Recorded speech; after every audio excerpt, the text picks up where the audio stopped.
Viewers welcome back on programme. So viewers ਹੁਣ ਆਪਾਂ and ਵਾਲੇ ਸੈਕਸ਼ਨ ਦੇ ਵਿੱਚ ਗੱਲਬਾਤ ਕਰਨ ਜਾ ਰਹੇ ਹਾਂ ਭਾਰਤ ਤੇ ਪਾਕਿਸਤਾਨ ਦੇ ਹਵਾਲੇ ਨਾਲ ਕਿ ਪਾਕਿਸਤਾਨ ਦੇ ਪ੍ਰਧਾਨ ਮੰਤਰੀ ਜਨਾਬ ਇਮਰਾਨ ਖਾਨ ਨੇ ਕਿਹਾ ਹੈ ਕਿ ਭਾਰਤ ਨਾਲ ਉਦੋਂ ਤੱਕ ਗੱਲਬਾਤ ਨਹੀਂ ਹੋ ਸਕਦੀ ਜਦੋਂ ਤੱਕ ਉਹ ਜੰਮੂ ਕਸ਼ਮੀਰ ਵਿੱਚ 5 ਅਗਸਤ 2019 ਤੋਂ ਪਹਿਲਾਂ ਵਾਲੀ ਜਿਹੜੀ ਹੈ ਹਾਲਤ ਬਹਾਲ ਨਹੀਂ ਕਰ ਦਿੰਦਾ।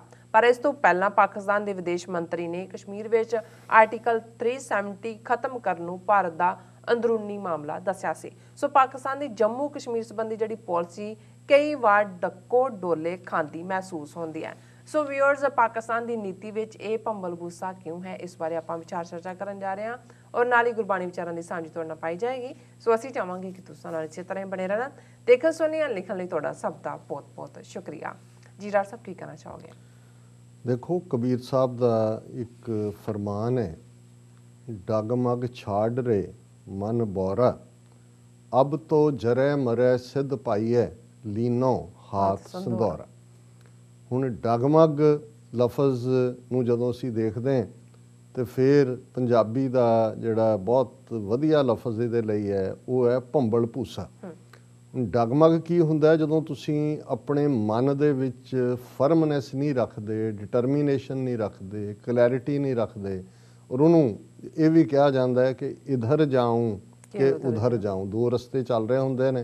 तुसी चौराहे दे उत्ते खलो के जिहड़ा वो डिसाइड ही नहीं कर पाते। कदे तुहानूं लगदा है भी ये रस्ता वधिया, उधर तुर पैंदे हो, उत्थों तुसी 4 कदम जाके फिर वापस आंदे हो, फिर तुसी कहंदे हो भी मैं इस रस्ते ते तुरां।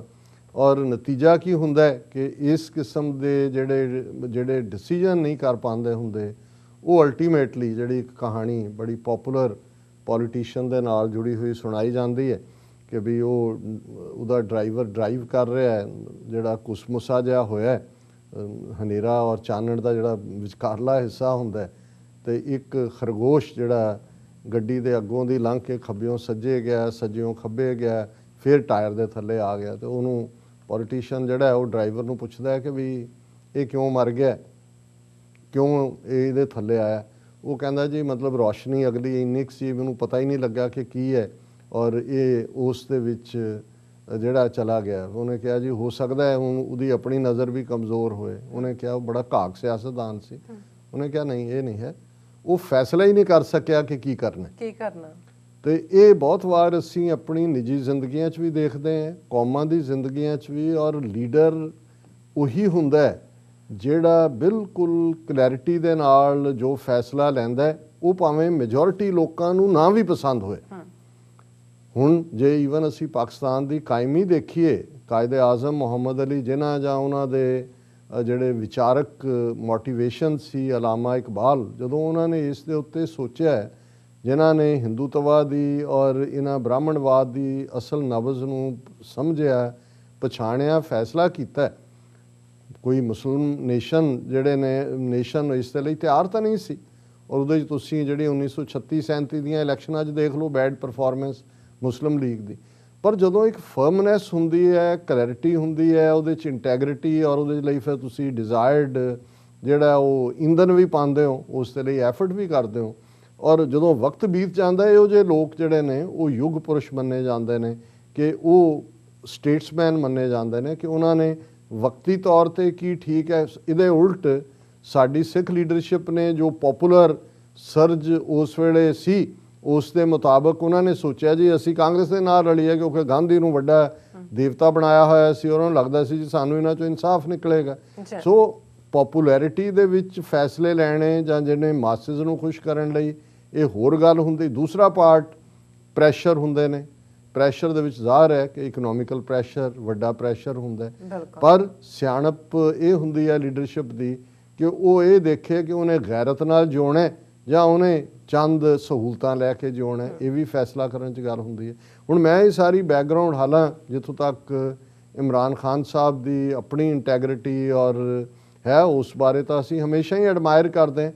पर मैनूं और पिछले पीरीयड च असीं जदों देखते हैं कि जम्मू कश्मीर मुद्दे दे उत्ते हकूमत की नीति दे विच वेवरिंग है, डगमग है, जिसनूं असीं भंबल भूसा क्या वो नज़र आंदा है। और तुसीं देख सकते हो कि वो बयान दे विच जिहनूं कथनी और करनी उस तुहानूं फर्क नज़र आंदा। 5 अगस्त 2019 नूं ਜੰਮੂ ਕਸ਼ਮੀਰ ਦਾ ਆਈਨੀ ਸਟੇਟਸ ਆਈਨੀ ਗੁੰਡਾਗਰਦੀ ਦੇ ਨਾਲ ਤੋੜਿਆ ਜਾਂਦਾ ਹੈ। ਇਮਰਾਨ ਖਾਨ ਸਾਹਿਬ ਦੀ ਬੈਸਟ ਪ੍ਰੈਜੈਂਟੇਸ਼ਨ ਉਸੇ ਵਰੇ ਇੱਥੇ ਸਤੰਬਰ ਦੇ ਮਹੀਨੇ UN ਜਨਰਲ ਅਸੈਂਬਲੀ 'ਚ ਇੱਕ ਪੂਰਾ ਮਾਹੌਲ ਦੁਨੀਆ ਭਰ ਦੇ ਵਿੱਚ ਇੱਕ ਆਵਾਜ਼ ਔਰ ਕਸ਼ਮੀਰੀਆਂ ਦੇ ਐਂਬੈਸਡਰ ਬਣਨ ਦੀ ਗੱਲ ਪਾਕਿਸਤਾਨੀ ਆਵਾਮ ਨੇ ਉਹਨੂੰ ਐਪਰੀਸ਼ੀਏਟ ਕੀਤਾ, ਸਾਰੇ ਪਾਸੇ ਹੀ ਹੋਇਆ। ਫਿਰ ਅਸੀਂ ਦੇਖਦੇ ਹਾਂ ਕਿ ਇਸ ਸਾਰੇ ਪੀਰੀਅਡ ਦੇ ਵਿੱਚ ਇਸ ਮੁੱਦੇ ਦੇ ਉੱਤੇ ਟਰਕੀ ਨਾਲ, ਮਲੇਸ਼ੀਆ ਦੇ ਨਾਲ ਇਲਹਾਕ ਵੀ ਔਰ ਵੱਡੀ ਗੱਲ ਕਰਨ ਦੀ ਭਾਵਨਾ। ਫਿਰ ਪਿਛਲੇ ਕੁਝ ਪੀਰੀਅਡ ਦੇ ਵਿੱਚ ਜਦੋਂ ਜਿਹੜਾ ਫਾਈਨੈਂਸ਼ੀਅਲ ਟਾਸਕ ਫੋਰਸ IMF ਦੀ ਉਹਦੀ ਤਲਵਾਰ ਵੀ ਲਟਕ ਰਹੀ ਹੈ, ਸਾਊਦੀ ਅਰੇਬੀਆ UAE ਰਾਹੀਂ ਕਿਵੇਂ ਪ੍ਰੈਸ਼ਰ ਬਿਲਟ ਹੁੰਦਾ ਹੈ, ਜਾਂ ਈਵਨ ਚਾਈਨਾ ਦਾ ਕੀ ਹੈ ਸਾਨੂੰ ਨਹੀਂ ਪਤਾ। ਉਸ ਸਾਰੇ ਦੇ ਥੱਲੇ ਅਸੀਂ ਅਚਾਨਕ ਦੇਖਦੇ ਹਾਂ ਫਰਵਰੀ ਦੇ ਮਹੀਨੇ 'ਚ ਕਿ ਜੀ 2003 ਦਾ ਸੀਜ਼ ਫਾਇਰ ਰੀਸਟੋਰ ਹੋ ਗਿਆ, ਦੋਨੋਂ ਕਮਾਂਡਰ ਲੈਵਲ ਇੰਡੀਆ ਔਰ ਪਾਕਿਸਤਾਨ ਸਾਡਾ ਮੱਥਾ ਠਣਕਿਆ। ਅਸੀਂ ਉਹਦੇ ਤੋਂ ਲੈ ਕੇ ਹੀ ਇਹ ਦੇਖ ਰਹੇ ਹਾਂ ਕਿ ਵੀ ਇਹ ਵੇਵਰਿੰਗ ਨਜ਼ਰ ਆ ਰਹੀ ਹੈ। ਹੁਣ ਪਿਛਲੇ ਦਿਨਾਂ 'ਚ 2 ਰੋਜ਼ਾ ਦੌਰੇ 'ਤੇ ਇਮਰਾਨ ਖਾਨ ਸਾਹਿਬ ਸਾਊਦੀ ਅਰੇਬੀਆ ਗਏ ਔਰ ਉਸ ਤੋਂ ਪਹਿਲਾਂ UAE ਦੇ ਅਮਰੀਕਾ 'ਚ ਐਂਬੈਸਡਰ ਨੇ ਕਿਹਾ ਜੀ ਅਸੀਂ ਵਿਚੋਲਗੀ ਕਰ ਰਹੇ ਹਾਂ। ਉਹਦੇ 'ਚ ਜੁਆਇੰਟ ਸਟੇਟਮੈਂਟ ਜਿਹਦੇ 'ਚ ਅਗੇਨ ਐਪਰੀਸ਼ੀਏਟ ਕੀਤਾ ਗਿਆ ਸੀਜ਼ ਫਾਇਰ ਸਾਊਦੀ ਅਰੇਬੀਆ ਔਰ ਇਮਰਾਨ ਖਾਨ ਸਾਹਿਬ ਦੀ, ਔਰ ਨਾਲ ਹੀ ਕਿਹਾ ਗਿਆ ਜੀ ਗੱਲਬਾਤ ਰਾਹੀਂ ਸਾਰੇ ਮਸਲੇ ਇਨਕਲੂਡਿੰਗ ਜੰਮੂ ਐਂਡ ਕਸ਼ਮੀਰ ਬਾਈਲੈਟਰਲੀ, ਉਹਦੇ 'ਚ ਬਾਈਲੈਟਰਲ ਆਇਆ। ਉਦੋਂ ਮੇਰਾ ਮੱਥਾ ਫੇਰ ਠਣਕਿਆ ਕਿ ਬਈ ਇਹ ਜਿਹੜਾ UN ਸਿਕਿਉਰਿਟੀ ਕਾਉਂਸਲ ਰੈਜ਼ੋਲੂਸ਼ਨ ਤੇ ਦੂਜੇ ਦੀ ਗੱਲ ਦੀ ਥਾਂ ਬਾਈਲੈਟਰਲ ਆ ਗਿਆ। ਬਾਈਲੈਟਰਲ ਤਾਂ ਉਹਨਾਂ ਨੇ ਫਿਰ ਉਹਨੂੰ ਯੂਨੀਲੈਟਰਲ ਕਰ ਲਿਆ ਇੰਡੀਆ ਨੇ। ਫਿਰ ਉਸੇ ਪੀਰੀਅਡ 'ਚ ਸ਼ਾਹ ਮਹਿਮੂਦ ਕੁਰੈਸ਼ੀ ਉਹਨਾਂ ਦਾ ਇੱਕ TV ਚੈਨਲ ਨਾਲ ਇੰਟਰਵਿਊ ਆਉਂਦਾ ਕਿ ਆਰਟੀਕਲ 370 ਜਿਹੜਾ ਇਹ ਇੰਟਰਨਲ ਮੈਟਰ ਹੈ ਇੰਡੀਆ ਦਾ, ਹਾਂ 35A ਨਾਲ ਸਾਡਾ ਕੰਸਰਨ ਹੈ ਕਿ ਉਹਦੇ 'ਚ ਡੈਮੋਗ੍ਰਾਫੀ ਔਰ ਦੂਜੀ ਨਾਲ ਚੇਂਜ ਹੋਏ। ਅਸੀਂ ਇਸ ਤੇ ਗੱਲ ਕੀਤੀ ਕਿ ਵੀ ਇਹ ਠੀਕ ਨਹੀਂ ਹੈ ਜੋ ਵੀ ਤੁਸੀਂ ਕਰ ਰਹੇ ਹੋ ਜਿਸ ਦਬਾਅ ਥੱਲੇ ਵੀ। ਪਰ ਹੁਣ ਇਹ ਲੱਗਦਾ ਵੀ ਇਹ ਵੀ ਪਤਾ ਨਹੀਂ ਉਹ ਜਿਹਨੂੰ ਕਹਿੰਦੇ ਨੇ ਕਿ ਟਰਾਇਲ ਬੈਲੂਨ ਛੱਡ ਕੇ ਦੇਖਦੇ ਨੇ ਵੀ ਲੋਕਾਂ ਦਾ ਕੀ ਰਿਐਕਸ਼ਨ ਹੈ।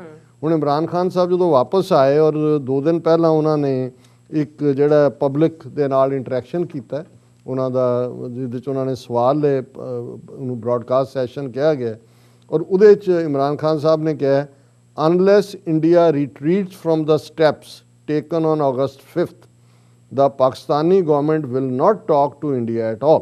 ਬੜੀ ਐਪਰੀਸ਼ੀਏਬਲ ਪੋਜੀਸ਼ਨ ਹੈ ਕਿ ਵੀ ਜਦੋਂ ਤੱਕ 5 ਅਗਸਤ ਤੋਂ ਪਹਿਲਾਂ ਵਾਲੀ ਸਥਿਤੀ 'ਚ ਇੰਡੀਆ ਨਹੀਂ ਲੈ ਕੇ ਜਾਂਦਾ ਜੰਮੂ ਕਸ਼ਮੀਰ ਨੂੰ, ਜ਼ਾਹਰ ਹੈ ਕਿ ਰੀਸਟੋਰ ਨਹੀਂ ਕਰਦਾ ਆਰਟੀਕਲ 370 35, ਉਹਨਾਂ ਦੇ ਨਾਲ ਪਾਕਿਸਤਾਨ ਹਕੂਮਤ ਇੰਡੀਆ ਨਾਲ ਕੋਈ ਗੱਲਬਾਤ ਨਹੀਂ ਕਰੇਗੀ। ਹੁਣ ਇਹ ਜੇ ਵਨ ਲਾਈਨਰ ਇਸ ਸਟੈਂਡ ਨੂੰ ਜਿਹਨੂੰ ਅਸੀਂ ਐਪਰੀਸ਼ੀਏਟ ਕਰਦੇ ਹਾਂ, ਫਿਰ ਆ ਜਿਹੜੀ ਵਿਚਾਲੇ ਫਰਵਰੀ ਤੋਂ ਲੈ ਕੇ ਹੁਣ ਤੱਕ ਪਿਛਲੇ ਆਲਮੋਸਟ 2.5 ਮਹੀਨੇ ਦੇ ਵਿੱਚ ਜਿਹੜੀ ਇਹ ਵੇਵਰਿੰਗ ਹੈ, ਇਹਦਾ ਕੀ ਮਤਲਬ ਹੈ? ਇਹ ਬਿਹਤਰ ਹੋਏਗਾ ਕਿ ਜੇ ਹੁਣ ਇਹ ਲਾਈਨ ਲਈ ਹੈ ਨਾ ਇਹਦੇ ਤੇ ਵੇਵਰ ਕਰੋ। ਇਮਰਾਨ ਖਾਨ ਸਾਹਿਬ ਤੁਹਾਡੀ ਤਾਂ ਸਟਰੈਂਥ ਹੀ ਇਹਦੇ 'ਚੋਂ ਮੈਨੂੰ ਇਹ ਲੱਗਦਾ ਸੀ ਕਿ ਭਾਈ ਤੁਸੀਂ ਇਹਨਾਂ ਨੂੰ ਵੀ ਤੁਹਾਡੇ 'ਚ ਅਹਿਸਾਸੇ ਕਮਤਰੀ ਨਹੀਂ ਹੈ, ਗੋਰਿਆਂ ਦੀਆਂ ਅੱਖਾਂ 'ਚ ਅੱਖਾਂ ਪਾ ਕੇ ਤੁਸੀਂ ਗੱਲ ਕਰ ਸਕਦੇ ਹੋ, ਵੈਸਟਰਨ ਸਿਵਲਾਈਜੇਸ਼ਨ ਨੂੰ ਤੁਸੀਂ ਸਮਝਦੇ ਹੋ, ਇੱਕ ਇਮਾਨਦਾਰ ਤੁਹਾਡੀ ਪਹੁੰਚ ਹੈ ਆਪਣੇ ਗੁਆਂਢ ਦੇ ਮਾਮਲੇ 'ਚ। ਇੰਡੀਆ ਨੂੰ ਵੀ ਤੁਸੀਂ ਸਮਝ ਗਏ ਜਦੋਂ ਤੁਸੀਂ UN ਜਨਰਲ ਅਸੈਂਬਲੀ 'ਚ ਇਹਨਾਂ ਨੂੰ ਨਾਜ਼ੀ ਤਰਜ਼ ਦੀ ਹਕੂਮਤ ਔਰ ਫਾਸ਼ੀਵਾਦ ਔਰ ਦੂਸਰਾ ਕਿਹਾ, ਫਿਰ ਤੁਸੀਂ ਫਾਸ਼ੀਵਾਦ ਤੇ ਨਾਜ਼ੀਆਂ ਨਾਲ ਕਿਹੜੀ ਨੈਗੋਸ਼ੀਏਸ਼ਨ ਕਰੋਗੇ ਜਦੋਂ ਕਿ ਉਹਨਾਂ ਦਾ ਹਰ ਜਿਹੜਾ ਉਹਨਾਂ ਦਾ ਆਊਟਲੈਟ ਹੈ ਉਹ ਨਫ਼ਰਤ ਪ੍ਰਚਾਰ ਦਾ। ਫਿਰ ਇਸ ਸਾਰੇ ਦੇ ਨਾਲ ਤੁਸੀਂ ਇਸ ਗੱਲ ਨੂੰ ਚੰਗੀ ਤਰ੍ਹਾਂ ਸਮਝਿਆ ਕਿ ਭਾਈ ਜਿਹੜੀ ਤੁਹਾਡੇ ਤੇ ਕਿੰਨਾ ਟਰਸਟ ਕਰਦੇ ਨੇ, ਇਕੱਲੇ ਇਹੀ ਨਹੀਂ ਕਿ ਕਸ਼ਮੀਰੀ ਜਾਂ ਤੁਹਾਡੇ ਆਪਣੇ ਲੋਕ ਫੋਰਨ ਪਾਲਿਸੀ ਦੇ ਹਵਾਲੇ ਸਿੱਖ ਕੌਮ, ਕਿਉਂਕਿ ਤੁਸੀਂ UN ਜਨਰਲ ਅਸੈਂਬਲੀ ਦੇ ਵਿੱਚ ਪਹਿਲੀ ਵਾਰ ਸੀ ਕਿ ਸਿੱਖਾਂ ਦੀ ਗੱਲ ਵੀ ਕੀਤੀ। ਤੇ ਜੇ ਕਸ਼ਮੀਰੀ ਮੁੱਦੇ ਦੇ ਉੱਤੇ, ਕਸ਼ਮੀਰ ਮੁੱਦੇ ਤੇ ਕੋਈ ਕਮਜ਼ੋਰੀ ਜਾਂ ਕਰੈਕ ਆਉਂਦਾ ਫਿਰ ਅਸੀਂ ਤਾਂ ਇਹ ਸੋਚਣਾ ਹੀ ਹੈ ਨਾ ਵੀ ਅਸੀਂ ਕਿਹਦੇ ਪਾਣੀ ਹਾਰ ਹੈ। ਸੋ ਅਸੀਂ ਇਹੀ ਕਹਿਣਾ ਚਾਹਾਂਗੇ ਜੋ ਕਬੀਰ ਸਾਹਿਬ ਦੀ ਗੱਲ ਨਾਲ ਸ਼ੁਰੂ ਕੀਤਾ ਸੀ ਕਿ ਡਗਮਗ ਛਾੜ ਰਹੇ ਮਨ ਬੋਰਾ, ਕਿ ਹੇ ਬੋਰੇ ਮਨ ਡਗਮਗ ਛੱਡ ਅਬ ਤੋਂ ਜਰੇ ਮਰੇ ਸਿੱਧ ਪਾਈਐ ਲੀਨੋ ਹਾਥ ਸੰਧੋਰਾ। ਜਦੋਂ ਸੰਧੂਰਿਆ ਨਾਰੀਅਲ ਹੱਥ ਦੇ ਵਿੱਚ ਫੜਿਆ ਹੋਇਆ ਬ੍ਰਾਹਮਣਵਾਦ ਦੀ ਪ੍ਰੈਕਟਿਸ ਸੀ, ਉਹਨੂੰ ਫਿਰ ਅੱਗ ਦੇ ਵਿੱਚ ਜਾਣਾ ਪੈਂਦਾ ਸੀ ਕਿ ਹੁਣ ਤਾਂ ਇਹੀ ਹੈ ਕਿ ਭਾਈ ਇਧਰ ਉਹਨਾਂ ਨੂੰ ਲਾਈਨ ਤੁਸੀਂ ਜੇ ਖਿੱਚ ਦਿੱਤੀ ਹੈ ਕਿ ਤੇ ਉਹਦੇ ਤੇ ਖਲੋਤੇ ਰਹੋ, ਬਾਰ-ਬਾਰ ਨਾ ਸੋਚੋ ਕਿ ਇਧਰ ਜਾऊं ਕਿ ਉਧਰ ਜਾऊं। ਔਰ ਜਿਵੇਂ ਕਬੀਰ ਸਾਹਿਬ ਦੀ ਬਾਣੀ ਹੀ ਅਸੀਂ ਅੱਜ ਦੇ ਵਿਚਾਰ ਦੇ ਵਿੱਚ ਪਿਛਲੇ ਕਈ ਦਿਨਾਂ ਤੋਂ ਲਗਾਤਾਰ ਵਿਚਾਰਦੇ। ਅੱਜ ਗੌੜੀ ਰਾਗ ਦੇ ਵਿੱਚ ਹੀ ਕਬੀਰ ਸਾਹਿਬ ਦਾ ਸ਼ਬਦ ਹੈ, ਦੇ ਮੁਹਾਰ ਲਗਾਮ ਪਹਿਰਾਵੋ ਸਗਲ ਤਾ ਜੀਨ ਗगन ਦੌਰਾਵੋ ਆਪਣੇ ਵਿਚਾਰ ਅਸਵਾਰੀ ਕੀਜੈ ਸਹਿਜ ਕੈ ਪਾਵੜੈ ਪੱਗ ਧਰ ਲੀਜੈ ਰਹਾਉ।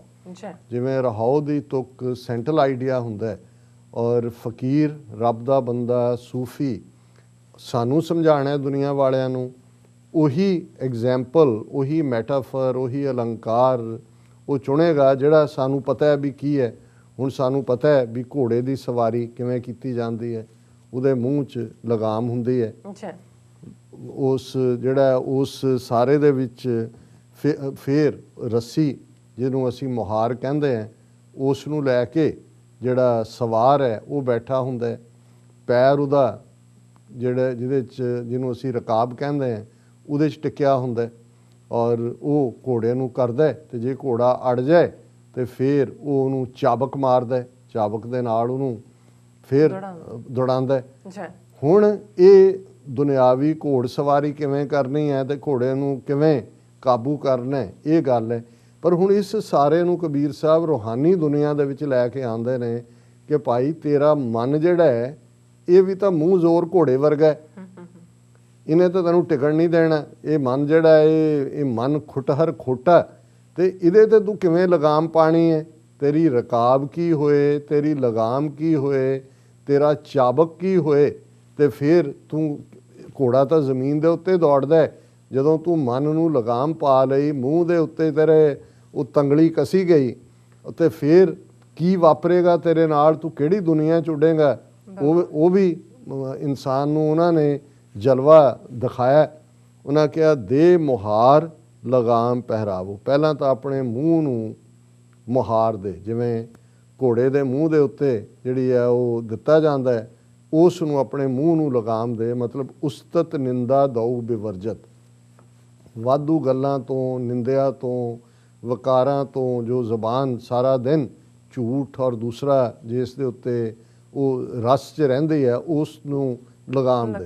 ਉਹ ਵੀ ਜਦੋਂ ਕੋਈ ਬੰਦਾ ਬੜਾ ਬਕਵਾਸ ਕਰੇ ਤਾਂ ਉਹਨੂੰ ਕੋਈ ਕਹਿੰਦਾ ਮੂੰਹ ਨੂੰ ਲਗਾਮ ਦੇ। ਸੋ ਇਹ ਦੇ ਮੁਹਾਰ ਲਗਾਮ ਪਹਿਰਾਵੋ ਕਿ ਉਸ ਦੇ ਉੱਤੇ ਉਹ ਤੰਗਲੀ ਬੰਨ੍ਹ ਦਿਓ ਔਰ ਉਹਨੂੰ ਲਗਾਮ ਦਿਓ। ਸਗਲ ਇਹ ਮੂੰਹ ਨੂੰ, ਸਗਲ ਤਾਂ ਜੀਨ ਗਗਨ ਦੁਹਰਾਵੋ। ਜੀਨ ਕਹਿੰਦੇ ਨੇ ਘੋੜੇ ਦੀ ਪਿੱਠ ਨੂੰ, ਕਿ ਵੀ ਤੂੰ ਹੁਣ ਜਦੋਂ ਬੈਠਣਾ ਹੈ, ਜਿਹੜੀ ਤੇਰੇ ਲਈ ਬਹਿਣ ਦੀ ਥਾਂ ਹੈ, ਤੂੰ ਇਹ ਦੇਖ ਕਿ ਸਾਰੀ ਕਾਇਨਾਤ, ਗਗਨ, ਆਸਮਾਨ, ਤੂੰ ਉੱਥੋਂ ਦੀਆਂ ਉਡਾਰੀਆਂ ਲਾਣੀਆਂ ਨੇ। ਸਗਲ ਤਾਂ ਜੀਨ ਗਗਨ ਦੁਹਰਾਵੋ, ਕਿ ਉਸ ਨੂੰ ਆਪਣੇ ਮਨ ਦੀਆਂ ਅੱਖਾਂ ਦੇ ਸਾਹਮਣੇ ਲਿਆ ਕਿ ਤੇਰੀ ਦੁਨੀਆ ਕਿਹੜੀ ਹੈ, ਤੂੰ ਕਿਸ ਕਾਇਨਾਤ ਦਾ ਵਾਸੀ ਹੈ। ਆਪਣੇ ਵਿਚਾਰ ਅਸਵਾਰੀ ਕੀਜੈ, ਤੂੰ ਅਸਵਾਰ ਜਿਵੇਂ ਘੋੜੇ ਦੇ ਉੱਤੇ ਲਗਾਮ ਦੇ ਕੇ ਉਸ ਦੇ ਵਿੱਚ ਪੈਰ ਟਿਕਾ ਕੇ ਰਕਾਬ 'ਚ ਘੋੜੇ ਦੇ ਉੱਤੇ ਬੈਠ ਜਾਂਦਾ ਹੈ ਸਵਾਰ, ਤੂੰ ਆਪਣੇ ਵਿਚਾਰਾਂ ਦੇ ਨਾਲ ਜਦੋਂ ਰੂਹਾਨੀਅਤ ਦੇ ਇਸ 'ਚ ਅਸਵਾਰੀ ਕਰੇਂਗਾ, ਸਹਿਜ ਕੇ ਪਾਵੜੈ ਪੱਗ ਧਰ ਲੀਜੈ। ਪਾਵੜੈ ਜਿਹੜੀ ਰਕਾਬ, ਕਿ ਉਸ ਦੇ ਵਿੱਚ ਆਪਣੇ ਆਪ ਨੂੰ ਸਹਿਜ ਦੇ ਵਿੱਚ ਲੈ ਕੇ ਆ।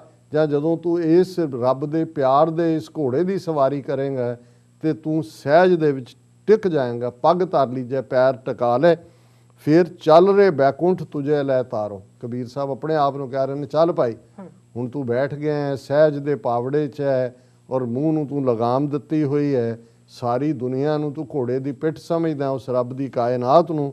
ਚੱਲ ਰੇ ਬੈਕੁੰਠ ਤੁਝੇ, ਹੁਣ ਮੈਂ ਤੈਨੂੰ ਉਸ ਰੱਬ ਦੀ ਦੁਨੀਆ ਦੇ ਨਜ਼ਾਰੇ ਕਰਵਾਵਾਂ। ਹਿਚੈ ਤਾਂ ਪ੍ਰੇਮ ਕੇ ਚਾਬਕ ਮਾਰੋ, ਕਿ ਜੇ ਤੂੰ ਅੜਿਆ, ਕਿਉਂਕਿ ਅੜੀਅਲ ਘੋੜੇ ਅੜ ਜਾਂਦੇ ਸੀ, ਫਿਰ ਮੈਂ ਉਹਨੂੰ ਚਾਬਕ ਮਾਰਿਆ ਜਾਂਦਾ। ਪ੍ਰੇਮ ਕੇ ਚਾਬਕ, ਫਿਰ ਮੈਂ ਰੱਬ ਦੇ ਪਿਆਰ ਦੇ ਤੈਨੂੰ ਚਾਬਕ ਮਾਰਾਂ, ਕਿ ਜਿੱਥੇ ਮਨ ਫਸ ਜਾਏ, ਅੜ ਜਾਏ, ਉੱਥੇ ਮੈਂ ਹੋਰ ਰੱਬ ਦੇ ਗੁਣ ਗਾਵਾਂ, ਉਹਦੇ ਪਿਆਰ ਦੇ ਵਿੱਚ ਆਵਾਂ, ਤਾਂ ਕਿ ਮਨ ਰੈਲਾ ਹੋ ਕੇ ਰੱਬ ਦੀ ਯਾਦ ਦੇ ਵਿੱਚ ਜਾਏ। ਕਹਿਤ ਕਬੀਰ ਭਲੇ ਅਸਵਾਰਾ, ਬੇਦ ਕਤੇਬ ਤੇ ਰਹੇ ਨਿਆਰਾ। ਹੁਣ ਕਬੀਰ ਸਾਹਿਬ ਨੇ ਇਹ ਯਾਦਦਾਨੀ ਕਰਵਾਈ ਕਿ ਹੇ ਭਲੇ ਅਸਵਾਰ, ਉਸ ਰੱਬ ਦੀ ਯਾਦ ਵਾਲੇ, ਇੱਕ ਗੱਲ, ਇੱਕ ਸਬਕ ਹੋਰ ਸਿੱਖ ਲੈ ਕਿ ਵੇਦ ਤੇ ਕਤੇਬ ਇਹਨਾਂ ਦੀਆਂ ਬਹਿਸਾਂ ਦੇ ਵਿੱਚ ਨਹੀਂ ਪੈਣਾ, ਕਿਉਂਕਿ ਉਹ ਪੀਰੀਅਡ ਸੀ ਕਿ ਕਿਹੜਾ ਮਜ਼ਹਬ ਉੱਚਾ ਹੈ, ਹਿੰਦੂ ਵੇਦ ਚੰਗੇ ਨੇ ਕਿ ਕਤੇਬ ਜਿਹੜੇ 4 ਧਰਮ ਪੁਸਤਕਾਂ ਸੈਮੈਟਿਕ ਧਰਮਾਂ ਦੀਆਂ ਨੇ। ਪਰ ਕਬੀਰ ਸਾਹਿਬ ਕਹਿੰਦੇ ਨੇ ਇਸ ਬਹਿਸ ਤੋਂ ਆਪਣੇ ਆਪ ਨੂੰ ਅੱਡ ਰੱਖ ਕੇ ਸਿਰਫ ਤੇ ਸਿਰਫ ਪ੍ਰੇਮ ਦੇ ਵਿੱਚ, ਰੱਬ ਦੀ ਯਾਦ ਵਿੱਚ ਵਕਤ ਗੁਜ਼ਾਰਨਾ, ਇਹੀ ਤੈਨੂੰ ਫਿਰ ਸਾਰੇ ਉਸ ਰੱਬ ਦੀ ਕਾਇਨਾਤ ਦੇ ਨਾਲ ਜੋੜਦੇ ਹੈਗਾ। ਇਹ ਅੱਜ ਦਾ ਵਿਚਾਰ। ਜੀ ਡਾਕਟਰ ਸਾਹਿਬ ਤੁਹਾਡਾ ਬਹੁਤ ਬਹੁਤ ਸ਼ੁਕਰੀਆ, ਤੁਸੀਂ ਅੱਜ ਦੇ ਐਵੇਂ ਸ਼ੁਰੂ ਤੇ ਦਾ ਵਿਚਾਰ ਸਾਡੇ ਦਰਸ਼ਕਾਂ ਨਾਲ ਸਾਂਝਾ ਕੀਤਾ। ਇਸ ਵਸਨਾ ਆਪਣੇ ਵਿਊਅਰਸ ਕੋਲ ਲੈਣੇ ਇਜਾਜ਼ਤ। ਵਿਊਅਰਸ ਸਾਡੇ ਪ੍ਰੋਗਰਾਮ ਦਾ ਸਮਾਂ ਇੱਥੇ ਸਮਾਪਤ ਹੁੰਦਾ। ਤੁਸੀਂ ਆਪਣੀ ਰਾਏ ਤੇ ਸੁਝਾਅ ਸਾਨੂੰ ਭੇਜਣਾ ਭੁੱਲਣਾ ਸਾਡੇ ਇਸ ਪਤੇ ਤੇ sos@tv84.tv ਤੇ ਅਸੀਂ ਆਪਣਾ ਪ੍ਰੋਗਰਾਮ ਲੈ ਕੇ ਫਿਰ ਦੁਬਾਰਾ ਤੁਹਾਡੇ ਸਨਮੁਖ ਹੋਵਾਂਗੇ। ਤਦ ਤੱਕ ਲਈ ਮੈਨੂੰ ਤੇ ਆਪਣਾ ਸੁਣਾ ਗਿਆ ਦੋ ਦੇਖਦੇ ਰਹੋ TV84। ਬੁਲਾ ਦਿਓ ਫਤਿਹ। ਵਾਹਿਗੁਰੂ ਜੀ ਕਾ ਖਾਲਸਾ, ਵਾਹਿਗੁਰੂ ਜੀ ਕੀ ਫਤਿਹ। ਰੱਬ ਰਾਖਾ।